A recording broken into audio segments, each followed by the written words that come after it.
예, 영상 앞에 계신 분, 또 이제 나오신 분, 주의 이름을 환영하며 공부를 하도록 하겠습니다. 혹시 나오신 분 가운데 교재가 필요하시면 저 뒤쪽에 몇 권 준비되어 있으니 잠시 빌려볼 수 있겠습니다. 오늘 우리 공부는 154쪽, 교재 154쪽에 교리와 질서와 권징 부분입니다. 이건 이제 교리와 질서, 권징이라는 것은 교회는 어떻게 그 권한을 행사하는가, 권한 행사의 내용적인 측면이죠. 그러니까 교회의 권한은 섬기는 것이고 선포적인 것이라 했고요. 두 번째는 그 선포의 내용은 하나님 말씀을 선포하는 것이다. 이것이 우리가 앞서 다뤘는데 내용을 이해해보자는 것이죠. 구체적으로 교회가 권한을 행사한다는 것은 어떤 임무를 행하기 위해서 하는 것이냐, 교회 직무, 교회가 감당해야 될 직무와 관련된 것이거든요. 그래서 155쪽에 가게 되면 판단 또는 재판의 권한이라, 이게 뭐냐면 개인이 임의로 행하는 것이 아니고 치리와 장로들 모임에 통해서 이루어지는 일들이 많다는 뜻을 의미합니다. 그래서 이제 교리, 닥트린의 가르침이죠. 질서, 교회의 직제와 관계된 질서, 교회는 어떤 의사결정과 또 어떤 시행을 어떤 절차대로 해야 되는 것인가. 그 다음에 이제 권징, 잘못된 일, 부정한 자가 있다면 어떻게 해야 되는 것인가 하는 문제를, 이 세 가지가 교회의 권한이 행사되어지는, 특별히 이제 재판의 권한이다. 그런데 이 재판은 이제 사법적 재판만을 생각하는데 행정적 모든 판단을 이제 포괄적으로 하는 말이라고 이해하시면 됩니다. 그래서 이제 교리 가르치는 일, 또 질서를 하는 일, 또 권징 일 세 가지를 통해서 이 일들이 행사가 되어집니다. 자, 첫 번째, 155 중간에 교리는 뭐냐? 교리와 관련된 교회의 직무, 권한의 행사는 뭐냐? 가르치고 공포한다. 이 교회의 권위와 관계되어 있다. 근데 이제 양심을 속박하는 어떤 법도 만들 수 없다라는 것은 가르치고 있지만 신앙 양심에 따라 개인이 이건 성경으로 말씀이 아닙니다라고 생각하는 것을 교회법으로 누를 수는 없는 거예요. 그러니까 이제 이것은 굉장히 중요한 것이 뭐냐면 치리회가 행하는 어떠한 교리를 가르치거나 공포하는 모든 권세는 성경에 따라 이러함으로 이러합니다라고 말하고 있는 것이고, 그거를 과연 교인들도 과연 그렇습니다 하고 양심에 따라 동의하고 따라오고, 교인이 신앙 양심상 그렇지 않습니다 그러면 그분은 질문을 하게 되고요. 그 질문에 대해서 토의를 해야 되고, 본인이 도저히 받지 못하면 자신의 양심에 일치된 형태의 교리나 질서에 따라 교회로 옮기게 되는 거예요. 이게 참 중요한 거예요. 그래서 개혁교회라는 장로교의 교리에 신앙 양심상 일치하는 사람들은 여기 모여 신앙생활 하는데, 나는 아무래도 나는 성결교 감리교가 맞다고 생각한다. 그러면 양심에 거슬리기 여기 있지 않고 그 양심에 합당한 대로 가는 것이 그게 신자의 마땅한 일이에요. 그러니까 교리를 배워가는데 사람은 절대적인 진리를 담보하고 있는 교회는 없어요. 교회사 속에서 성경 말씀만이 이제 이게 절대인데, 성경을 읽고 이해하고 이것이 성경의 진리라고 해석하는 일에 있어서 그 보편적인 일정한 오랜 시간에 걸쳐서 인정되어진 하나의 교파가 있게 됩니다. 그 교파는 그 교파 안에서 신앙의 양심의 자유로움을 느끼고 확인을 해야 돼요. 근데 이제 또 다른 교파가 있을 수 있어요. 그분들은 성경을 그렇게 얘기하는 것이 아니다. 그게 양심에 대한 갈등이에요. 신학적인 지성적 작업의 해석의 차이는 양심의 순종을 요구하기 때문에, 그래서 성결교 목사나 이제 감리교 목사인데 개혁 장로교의 신조를 따라 신앙생활을 한다. 그게 본인이 이제 어긋나는 거죠. 근데 참 이제 흥미롭게도, 이제 흥미로운데요. 이제 저희 학교에서도 이제 여러 가지 특별 강의를 하잖아요. 특강을 하거나 또 집회를 하거나 또 가르치는 일이 있는데, 거기에 외부 목사님들이 오실 때 다 오픈되어 있으니 오신단 말이죠. 그럼 이제 장로교의 다른 교단에 속한 목사님 오는 건 뭐 아무 이상한 일이 아니에요. 그런데 이제 뜻밖의 이제 감리교 목사님들 와서 계속 배우시는 분이 계세요. 이제 그래서 어떻습니까 했더니, 내가 이제 사실 우리 감리교 신학은 뭐는 좋은데 뭐는 없고, 그래서 보충하러 왔다라고 해서 이제 쭉 배워가시는데, 사실은 이제 공통적 요소가 있고 이질적 부분이 있어요. 그래서 공통적 요소를 더 강화시키기 위해서 배우는 것이라면 교단과 교단 사이, 교파와 교파 사이의 상호 보편 교회 안에서 교파적 상위점을 넘어서서 공통성이 어떻게 더 잘 드러나고 있는가, 이걸 배우는 정도라면 뭐 괜찮은 일이에요. 그런데 이제 장로교 신학을 이게 충실히 배워가면서 그리스도의 복음을 설명하는 방식과 이해 속에 새로운 이해가 자꾸 생기면서 전에 몰랐던 걸 배워가면서 이제 장로교 또는 개혁신학에 대한 흥미와 관심을 갖고 거기 계속 배우면서 자기를 채워가는 경우가 있어요.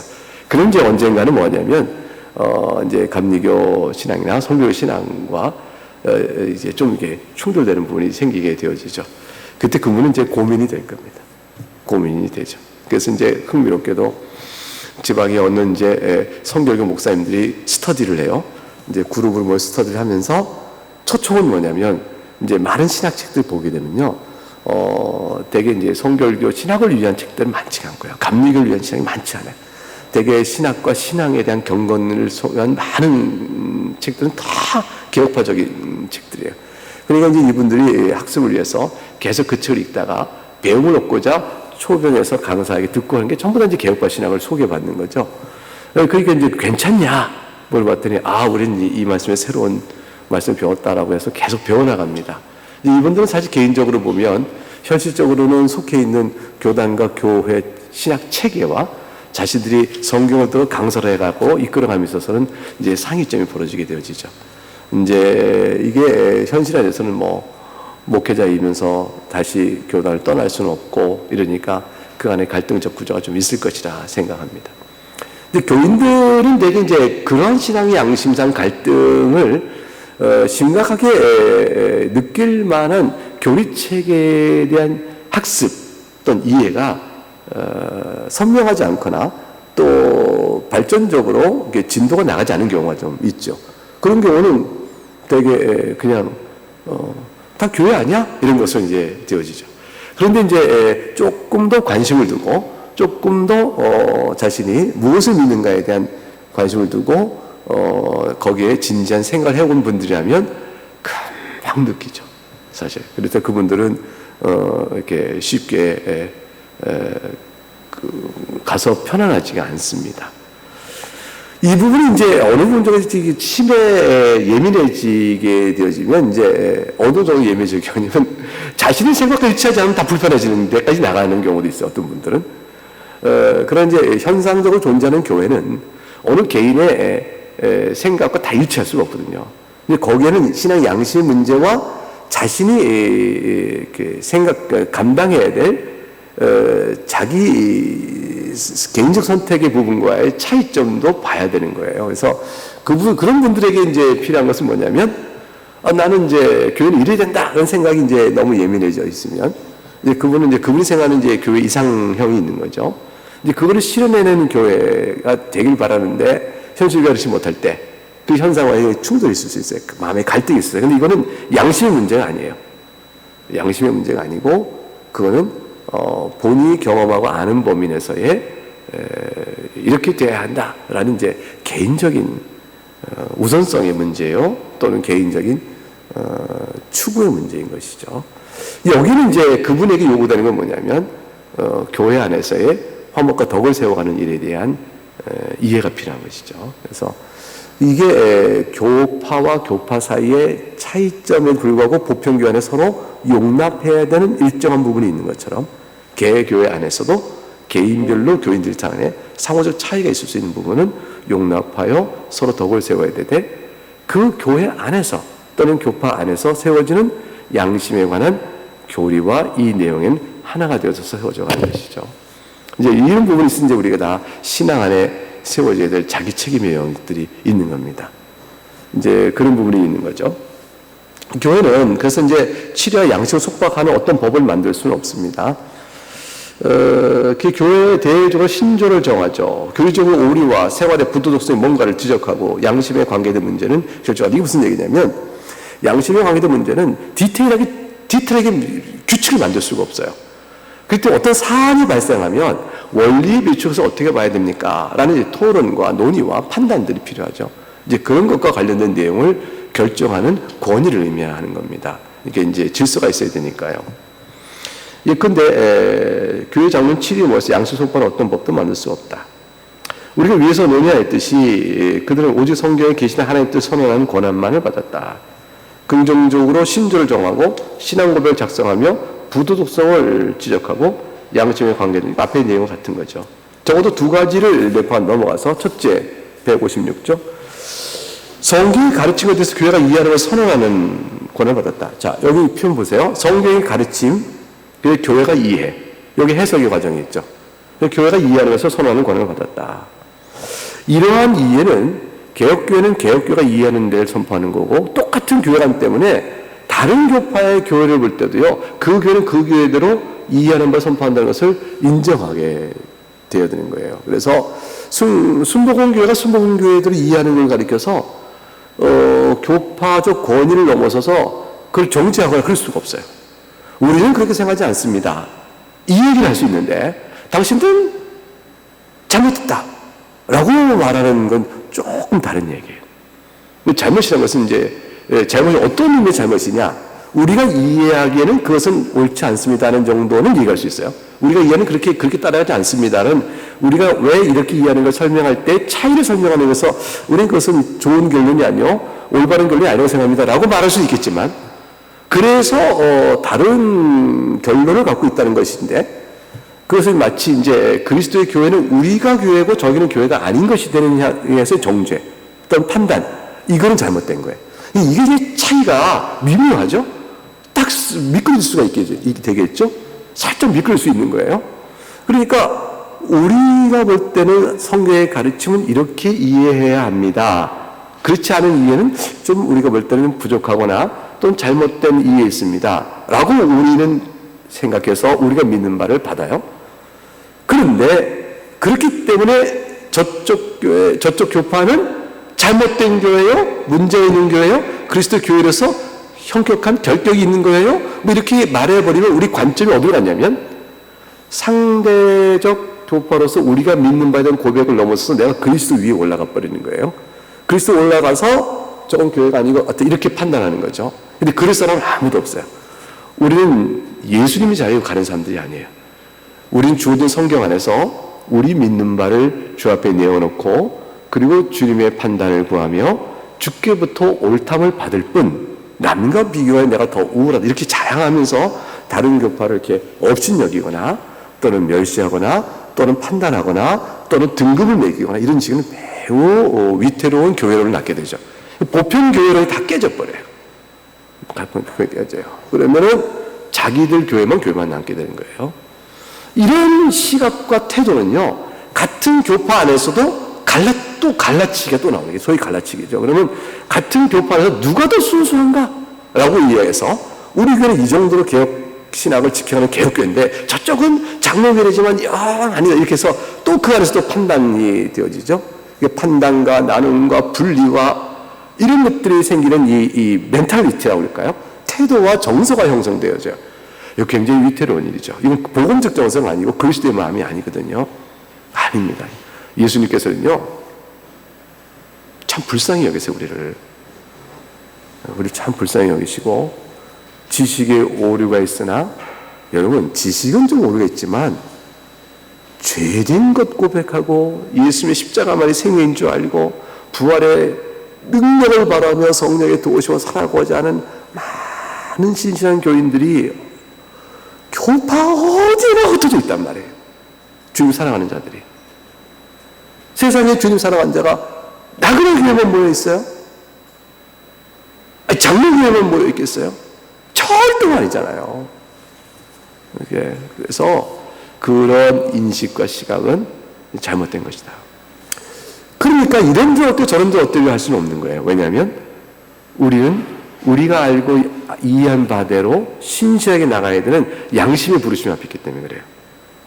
그래서 우리가 믿는 바대로 나가는 양심의 앞에서 이런들 어때 저런들 어때를 할 수는 없어요. 사람은 그렇게 할 수 있지는 않아요.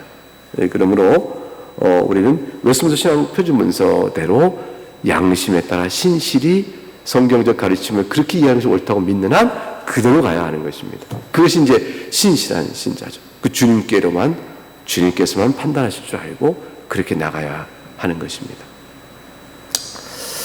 제가 이런 얘기를 참 100번씩 반복하죠. 이렇게 100번씩. 그래서 제가 자라온 배경 때문에 그래요.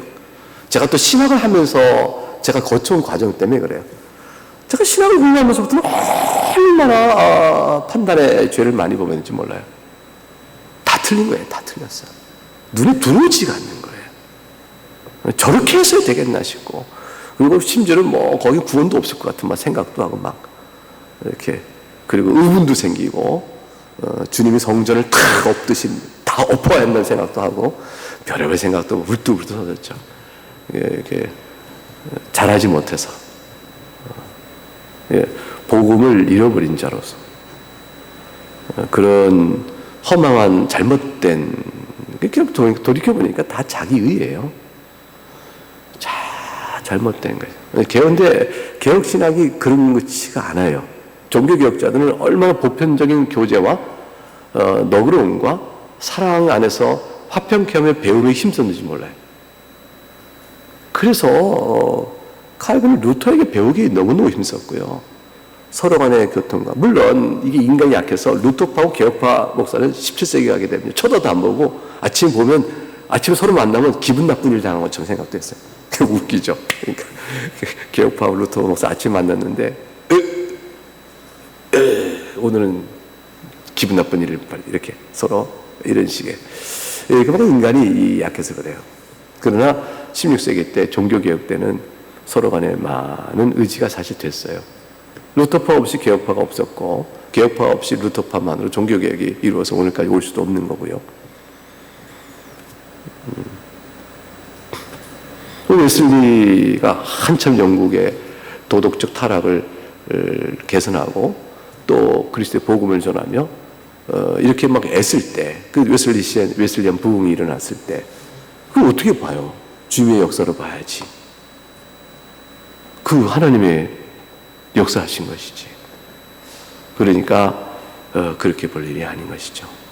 초대교회 때, 우리나라 초대교회 때도 교리적 순수성으로 다 따져본다면, 점수를 매긴다면 뭐 다양한 차이가 있을 거예요.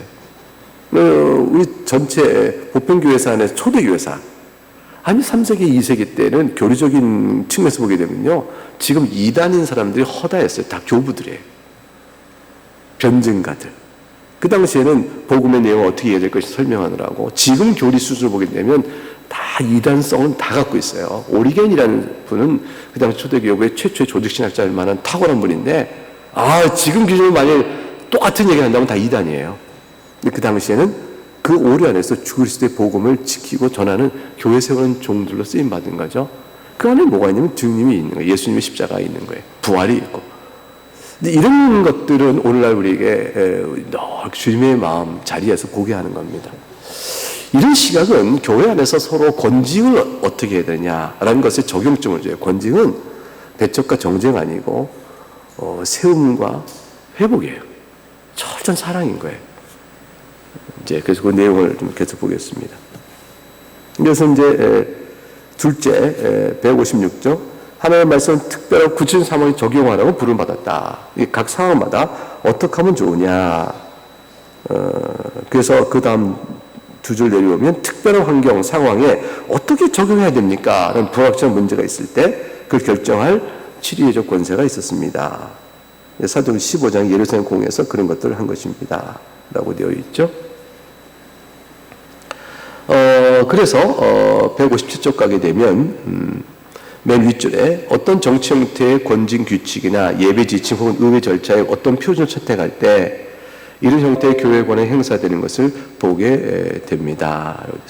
그 중간에 모든 것을 덕을 세우게 하라 그랬고요.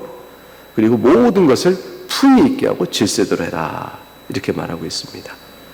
성경에는 자세한 사항들이 없어서 그래서 밑에서 157쪽 다시 줄로 가게 되면 말씀의 일반적 법칙에 따라서 본성의 빛과 그리스도의 사려 분별에 의해서 정해야 될 일이 참 많습니다. 그런데 이런 질서의 권한은 공동의 권한이지 개별적으로 행하는 것이 아닙니다. 그래서 의논하여 치리회 기관 안에서 의논하여 결정이 됩니다. 당회도 당회 구성되어 의논하여 결정이 되고, 또 그렇게 노회도 노회가 모여 의논하여 결정합니다. 그래서 158쪽 맨 윗줄, 이런 질서를 결정할 권한은 치리회의 장로들에게 주어져 있습니다. 그러나 인법 권한이 아닌 것은 사람의 생각대로 법을 막 만들 수 있는 것이 아니고, 성경에 되어 있는 그리스도의 법 아래서 위에서 넷째 줄, 교회의 세상을 조정하는 권한이요, 그런 거예요. 성경의 가르침이 어떤가를 잘 풀어내 실행할 수 있도록 세우는 일종의 행정적 권한이라고 할 수 있어요. 그러니까 성경을 따라서 임의로 입법을 할 수가 없는 것입니다. 그 다음에 마지막으로 생각할 게 158쪽의 권징의 부분입니다. 권징은 그리스도의 법에 대한 복종을 요구할 치료의 권한이라 그랬습니다. 대개 이제 권징은 성례와 맞물려서 제일 많이 두드러지죠. 성례의 자리에 참여하느냐, 참여하지 못하느냐가 칠이 있어서 어떻게 현실적인 제일 큰 권한이고, 나중에는 교회 회원권을 지워버리는 일까지 있을 수 있게 되어지죠. 교회 회원으로서의 지위를 상실하게 하고, 그 상실의 의미는 성례에 참여하는 권한의 중지가 있을 수 있고, 수찬, 이렇게 성찬 회원으로서의 권한의 중지가 있을 수 있고, 아예 성찬 회원이 아니라 교회에서 회원권을 박탈하여 교회에서 내쫓는 경우가 있을 수 있고요. 이게 가장 큰 게 되겠죠. 그 전 단계의 교회 권징은 권면하여 이렇게 좀 근신토록 하는 일들 정도가 있을 수 있습니다. 그래서 이제 중간에 158쪽 밑에서 10절쯤 올라가게 되면 성례의 특권에서 죄를 포함한다. 수찬 정지 이런 게 있겠죠.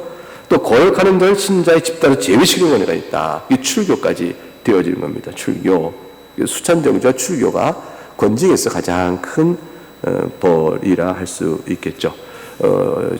권징이라 할 수 있겠죠. 근데 이것도 벌이라 하는 말은 좀 애매해요. 벌이란 말이 아니라 이렇게 하여 그의 영혼을 돌이키기 위한 조치예요. 그러니까 죄값을 치르는 벌로 준다 이런 개념은 좀 이상해요. 이건 이제 사회법적인 거예요. 그게 아니고 형제의 잘못을 돌이키기 위해 이렇게 해서 돌이키도록 하는 거고, 그렇게 돌이키지 않으니까 이렇게 해서 돌이키도록 형제가 알 수 있고 깨달을 수 있도록 해주는 지침이라 볼 수 있어요. 이런 권한은 158점 밑에서 6줄 올라가면 맨 마지막 단락에 저항받고 있죠. 사람들이 무슨 교회가 그렇게까지 심각하다. 이게 자발적인 사회단체인데 내가 선택하고 내가 들어오고 나가는 건데 뭐야? 그럼 난 나가지 뭘. 내가 왜 여기 있으면서 내가 이런 거를 내가 권징을 받아? 그리고 교회 신분을 박탈해? 예수 믿고 구원받는 건 내가 믿는 건데 교회가 뭔데 내 신분을 박탈해? 이런 식의 생각하는 거죠. 교회 회원권과 예수 믿고 구원받는 일들을 이렇게 전혀 다르게 생각하는 거죠. 여러분, 교회 회원권이 박탈돼도요, 그분이 예수 믿고 나가면 구원받는 일은 취소되는 교회가 할 수는 없어요. 교회는 구원의 취소가 아니에요. 그건 하나님 앞에 서 있는 거기 때문에 교회 회원권을 박탈하는 경우가 있죠. 출교시킬 때 그 사람이 구원에서 이제 떨어져 나갔다. 이거는 주님께서 판단하신 문제예요. 근데 첫째는 교회적 관점에서는 그를 교회에 놔뒀다는 누룩이 되어져서 교회 전체의 교리적 부패와 도덕적 순결을, 이렇게 성결을 크게 해칠 것이므로 그가 회개하고 자신의 과오를 인정하고 돌이키고자 한다면 괜찮은데 그 끝까지 거부하게 되니까 그 반역에, 교리적 반역이요? 생활적 반역이죠. 이런 일들이 벌어지니까 교회에서 결국 이제 끊어내게 되는 것이죠. 그렇게 교회 밖으로 출교한다 할지라도 그가 언제로 돌이켜 자신의 과오를 인정하고 돌이키면 그대로 환영하고 받게 돼 있어요. 그런 의미에서 이렇게 되게 되어 있는 것인데, 그러나 그가 주님 앞에서 그가 구원의 문제는 우리가 다 결정 못해요. 왜냐하면 대개는 말이죠, 교회가 권면하고 가르치는 바에 따라서 그가 거절하고 저항하고 거부하면 대개는 구원을 받을 가능성이 없어요. 왜냐하면 교회 가르침이 비뚤어져 있지 않는 한 정상적인 복음적 교리를 저항하고 믿지 않게 되거나, 그건 이단적인 가르침을 고집하는 것이죠. 교파적 정통교의 차이를 고집하는 것이 아니고 나는 아무래도 성결교 교리가 맞습니다. 나는 안면이 맞습니다. 하고 말하는 분은 결국 개혁교 안에다가 개인적 신앙 갈등 때문에 이제 알미니안적 가르침을 따라 교회를 옮기면 되는 것이지 그게 구원 여부를 바로 결정되는 판단할 수 없죠. 이단적 가르침을 고집하는 거예요. 예수님은 하나님이 아니시라는 거예요. 사람일 뿐인데 그가 하나님으로 높임을 받고 있다는 식의 주장을 끝까지 고집하는 것이에요. 인간은 원죄가 없다고 자꾸 주장하는 것이죠. 이렇게 되면 교리적 가르침에 대한 거역이 이루어져서 그리스도의 복음적 은혜를 거부해요. 그러면은 저자에게 참된 구원이 있겠나 이런 이제 문제가 생기죠. 도덕적인 성결을 해치고 있으면서도 타락한 생활에 그냥 정당화하고 개선의 여지를 보이지 않으며 괜찮다고 자주정하여 그래서 마치 율법 폐기론자처럼 방자한 생활을 교회에 퍼뜨리는 거죠. 그래서 예수님이 용서했기 때문에 우리는 괜찮아 아무렇게 살아도 돼 라는 식의 얘기라든가 어떤 형태의 과오도 그곳에서는 정죄받을 이유가 없어 라는 식의 이 오염된 누룩에 오염된 가르침을 자꾸 교회에서 줘서 개선을 하지 않아요. 그러면 우리 내보낼 때 저자에게 구원이 있겠나 판단할 수 있어요. 교회적으로 볼 때는 저자에겐 구원이 없겠다. 그래서 구원의 확실한 자리에 올 수 있도록 출교도 하는 거예요. 그를 구원에 다시 올 수 있도록 하기 위한 것이죠. 교회를 보호하고 그 자의 영혼이 다시 돌아올 수 있도록 하기 위해서 출교를 하는 것이죠. 그런데 이것을 가지고도 왜 구원의 여부와는 관계없다는 말을 붙이냐. 대개 그러면 구원이 없다고 봐야 하는 것인데 왜 붙이냐면요. 장래에 하나님이 그를 어떻게 돌이킬지 모르니까 결정할 수 없어서 그런 거예요. 지금은 나는 교회 권징을 받지 않겠다라고 버티고 있지만 나중에 그가 어떻게 돌아올지 모르기 때문에 그 사람에 대해서 마치 결정적으로 그 사람은 구원이 없어라고 말하는 말은 함부로 하지 말아야 될 것이며 사람 모르니까요. 돌아오는 일이 있을 수 있거든요. 주의 은혜가 있어서. 두 번째는 뭐냐면 교회 자체가 잘못 판단하는 일도 있을 수 있기 때문에 그래요. 이게 뭐냐면 묘하게 신앙의 양심을 어긋나는 교회가 타락해 있다면 교회가 타락했다면 교회가 교리적으로 부패해 있다고 쳐보세요. 교회가 도덕적으로 성결치 못하고 있다고 쳐봐요. 그러면 도권으로 한 개인을 판단하여 권징을 했는데 사실은 교인이 오를 수도 있죠. 왜냐하면 그때 교리가 부패해 있었기 때문에 교리와 도덕에서 교회 자체가 부패해 있었기 때문에 그럼 이제 로마 캐톨릭에서 종교개혁 할 때 후기 중세 후기 때에 16세기 초죠. 그때의 로마 캐톨릭 교회 안에는 교리적 부패와 도덕적 타락과 영적인 오염이 매우 심했어요. 그러니까 그 로마 캐톨릭이 종교개혁자들 출교시키고 교리적으로 종교재판에서 죄를 문다 할지라도 오히려 교회의 오염성 때문에 저들이 양심에 따라 오는 것이죠. 그래서 충돌이 있을 때 종교개혁자는 항상 한 말이 뭐냐면 누가 교회냐 그랬어요. 누가 교회냐. 양심에 따라 성경의 가르침에 따라 서서 누가 사도적 가르침에 서 있느냐. 이렇게 된 거거든요. 이렇게 될 때는 이런 경우에 있어서 교회에서 권징받아 나간 사람에게 구원 없다 이런 말을 하면 안 되는 거죠. 그렇기 때문에 이 두 가지 가능성. 첫째는 지금은 저항해도 주께서 긍휼히 여기시사 그를 어떤 것부터 돌이킬지 모르니 출기하면 저장의 구원이 없다라는 말을 함에 있어서는 조심해야 한다. 다시 말하면 당신에게 주의 은혜가 있어서 구원의 길로 돌아오는 회복이 있기를 바라고 조속한 일이 있기를 바랍니다. 주께서 당신을 판단하실 것인데 교회적으로는 그것이 옳지 않아서 당신이 회개치 않는 한 함께 있기 어렵겠습니다. 라고 해서 내보내고 교인들 앞에 그 이유를 설명해야 되는 것이죠. 교리적으로 이런 것은 잘못이므로 이런 걸 따라가면 구원에 있기 어렵습니다. 구원의 길이 아닙니다. 예수 그리스도의 하나님 되심과 사람 되심을 부인하면 구원의 길이 아닙니다. 이렇게 설명해야 되는 것이죠. 그 다음에 이제 도덕적 율법 폐기론자처럼 살아가는 것은 복음적 교리에 심히 어긋나며 율법주의적 태도도 심히 어긋나서 개선해야 될 건데 이것은 복음에 거슬리는 것이므로 이렇게 살아갈 때 역시 구원에 있다고 말하기 어렵습니다. 그래서 이제 출교하고 그에게 똑같이 얘기해 줘야 되는 것이죠. 그러나 그가 어떻게 돌아올지 모르므로 형제여 지금으로선 당시 돌아와야 합니다 라고 말한 정도에 멈추는 것이고 두 번째는 교회 자체의 오류의 가능성을 염두에 둬야 되기 때문에 함부로 판단 못해요. 그러나 이제 대체적으로 그 교회가 성경과 보편적 신앙 규칙에 신실하면 교회가 옳습니다. 그 판단의 내용이 옳죠. 그것의 판단이 독단도 되지 아니하도록 이제 치료를 통해서 이 일들이 이루어져 가는 것이죠. 그래서 자발적인 임의단체인데 내가 나가고 들어오면 되는 것이지, 교회가 무슨 교회 신부를, 내가 구원의 신부를 박탈하는 폭군적인 권위주의적인 일을 할 수 있느냐 라는 식의 정황할 수 있는데, 그 부분에서는 교인이, 개개인이 교회에 대한 자기 이해를 신중히 다시 조금 재검토해야 됩니다. 159조. 물론 그렇죠. 확실히 교회는 자발적인 사회단체이죠. 외적인 강요에서 들어오는 것이 아니에요. 우리 교인들 가운데 신앙과 순종을 공개적으로 교인들 앞에서 하잖아요. 그 세례받고 교회 회원 들어올 때, 성찬으로 세워질 때, 다 입교할 때, 그런 과정이란 말이죠. 그 입교할 때 공개적으로 자발적으로 자기가 이 교회 가르침과 권정에 순종하겠다 하고 들어오잖아요. 그 교인으로서 생활적 책임을 약속하잖아요.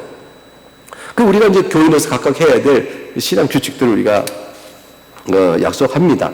그 자발적으로 들어오게 되는 거죠. 그렇지만 159쪽 두 번째 단락, 단순히 자발적인 사회단체만은 아니에요. 왜냐하면 책임 부분이 있기 때문에 그렇습니다. 입교할 때 책임이 뭐가 있어요? 교회 치리와 권정에 복종하며 교회 순결과 평화를 도모합니다 라는 이 책임 요소가 있어요. 이거는 모든 임의단체에 다 책임이 있어요.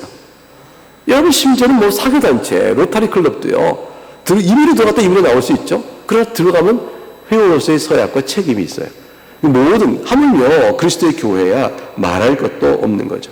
근데 되게 이제 교회론이 약해지고 임의성, 교회는 임의성만 부각되어지면 교인들이 거의 교회 생활을 책임을 다하지 않습니다.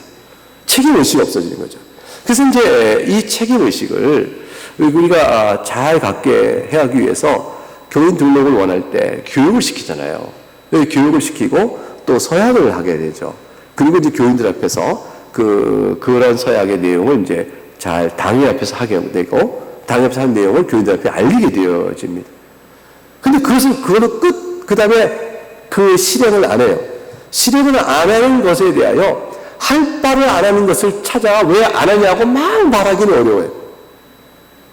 왜냐하면 그게 자발적 신앙의 성장과 성숙과 또 그리스도의 의뢰에 대한 헌신과 맞물려 가기 때문에 그래요. 그래서 교인으로서의 생활 책임은 해야 될 일들이 있잖아요. 봉사의 책임과 사랑의 권면의 책임과 그 다음에 이제 목회 지도에 따라 순종하는 책임, 그리고 이제 헌상, 물질적 헌상을 통해 복음을 사업에 후원하는 일, 이게 다 이제 교인들이 해야 될 책임들인데, 이런 일들에 대해서 이제 게으르거나 나태하거나 관심이 없는 교인들이 있어요. 어떻게 하면 좋아요? 그걸 해야 한다라고 일들이 간섭하여 추궁하고 할 때는 어려운 점이 있는 게, 그게 그 사람의 신앙의 성숙도와 맞물려 가요. 그리스도의 의뢰에 대한 각성과 맞물려 가요. 이렇게 되니까 주님을 사랑하는 마음이 없으면 그걸 못하거든요. 근데 교회 회원은 들어왔는데 복음에 대한 진실한 믿음의 뿌리는 이제 세워졌는데 깊지가 않는 거죠. 이제 이럴 때는 참 이제 그런 현상이 어쩔 수 없이 나타나죠. 현실 예는 그래서 온전하게 헌신된 교인들은 모이질 않아요. 온전하게 헌신된 교인들만 모여서 추해서 모인다 그러면 이게 제세례파, 종파적 교회가 되어져요. 누가 그 기준 정해서 모을 거예요? 그 얼마나 기준으로 엄격히 믿는 사람을 추려낼 거예요. 이 헌신된 사람을 추려낼 거예요. 이렇게 추려내고자 해서 교회의 교인 헌신도의 순실성, 성실성과 순도가 높은 교회를 이루어 세상에 있는 교회의 이 다양한 연약성에 비춰서 이 교회는 이래야 된다는 걸 보여주고 싶은 기대치를 갖고 노력하는 분들도 있어요. 근데 그렇게 되면요, 교회의 진입이 굉장히 장벽이 높아지는 거예요. 그리고 그렇게 된 교회는 다시 교회론적으로 이게 교회다라는 자기 의의가 생기게 되죠. 주님 보실 때는 연약한 자식도 있고 성숙한 자녀도 있는 거예요. 개운데 다 주님께로 받은 은혜 들어 사는 것이. 그렇기 때문에 그렇게까지 이끌어가면 안 되는 거예요. 그럼 어떻게 해야 되느냐? 은혜에 대한 반응이니까 하나님 말씀을 잘 가르쳐서 그들 심령 속의 역사는 주의 은혜를 바라보며 기도하고 기다리고 나가는 수밖에 없어요. 그러나 부정적인 측면이 있어요. 교인으로서 해야 될 여러 가지 일 속에서 하지 말아야 할 것을 하는 거에 대해서는 그거는 이제 지도가 들어가야 돼요.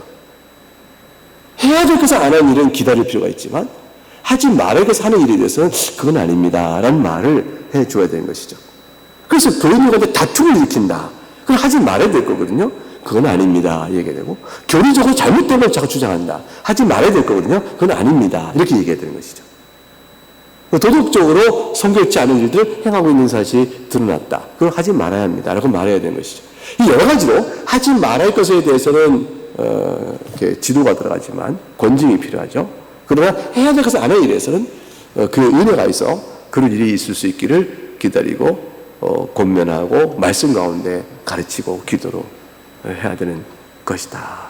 이렇게 봐줘야 합니다. 그 부분에 있어서 교회의 자라남, 연약함, 그러나 이게 점점점 성숙한 교회가 되길 바라는 우리의 그런 기도가 목회적인 사역에 필요가 있는 것이죠.